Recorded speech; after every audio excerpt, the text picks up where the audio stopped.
اعوذ باللہ من الشیطان الرجیم بسم اللہ الرحمن الرحیم اللہم صلی علی سیدنا مولانا محمد وعلی آل سیدنا مولانا محمد وبارک وسلم صلی علیہ۔ جنہوں نے ہماری آیاتوں کا انکار کیا، ان قریب ہم ان کو آگ میں داخل کریں گے۔ جب کبھی ان کی کھالیں پک جائیں گی، ہم ان کے سوا اور کھالیں انہیں بدل دیں گے کہ عذاب کا مزہ لیں۔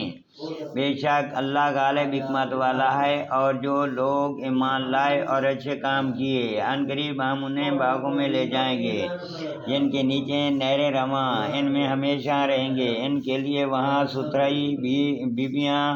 ستھری بیویاں ہیں، اور ہم انہیں وہاں داخل کریں گے جہاں سایہ ہی سایہ ہوگا۔ بے شک اللہ تمہیں حکم دیتا ہے کہ امانتیں جن کی ہیں انہیں سپرد کرو، اور یہ ہے کہ جب تم لوگوں میں فیصلہ کرو تو انصاف کے ساتھ فیصلہ کرو۔ بے شک اللہ تمہیں کیا ہی خوب نصیحت فرماتا ہے، بے شک اللہ سنتا دیکھتا ہے۔ اے ایمان والو، حکم مانو اللہ کا، اور حکم مانو رسول کا اور ان کا جو تم میں حکومت والے ہیں۔ اور پھر اگر تم میں کسی بات کا جھگڑا اٹھے تو اس سے اللہ اور رسول کے حضور رجوع کرو، اور اگر اللہ اور قیامت پر ایمان رکھتے ہو یہ بہتر ہے اور اس کا انجام سب سے اچھا۔ کیا تم نے انہیں نہ دیکھا جن کا دعویٰ ہے کہ وہ ایمان لائے اس پر جو تمہاری طرف اترا اور اس پر جو تم سے پہلے اترا، پھر چاہتے ہیں کہ شیطان کو اپنا پنچ بنائیں، اور ان کو تو حکم یہ تھا کہ اسے اصلاً مانیں، اور ابلیس یہ چاہتا ہے کہ انہیں دور بہکاوے۔ اور جب ان سے کہا جائے کہ اللہ کی اتاری ہوئی کتاب اور رسول کی طرف آؤ، تو تم دیکھو گے کہ منافق تم سے منہ موڑ کر پھر جاتے ہیں۔ کیسی ہوگی جب ان پر کوئی آفدن پڑے، بدلہ اس کا جو ان کے ہاتھوں نے آگے بھیجا۔ پھر اے محبوب تمہارے حضور حاضر ہوں اللہ کی قسم کھاتے کہ ہمارا مقصود تو بھلائی اور میل ہی تھا۔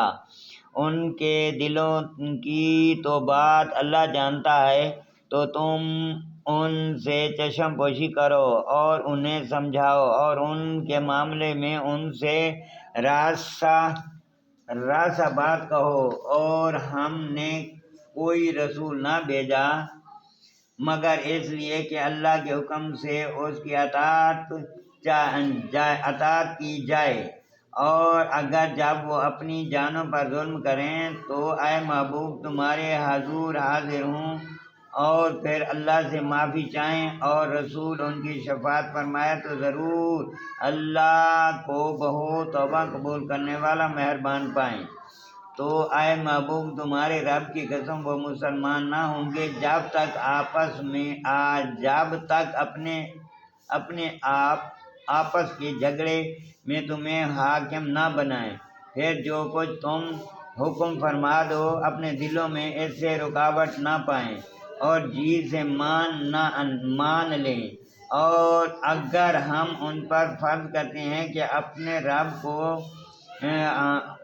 اور اگر ہم ان پر فرض کرتے کہ اپنے آپ کو قتل کر دو یا اپنے گھر بار چھوڑ کر نکل جاؤ، تو ان میں تھوڑے ہی ایسا کرتے، اور اگر وہ کرتے جس بات کی انہیں نصیحت دی جاتی ہے تو اس میں ان کا بھلا تھا، اور ایمان پر خوب جمع اور ایسا ہونا تو ضرور ہم انہیں اپنے پاس سے بڑا ثواب دیتے، اور ضرور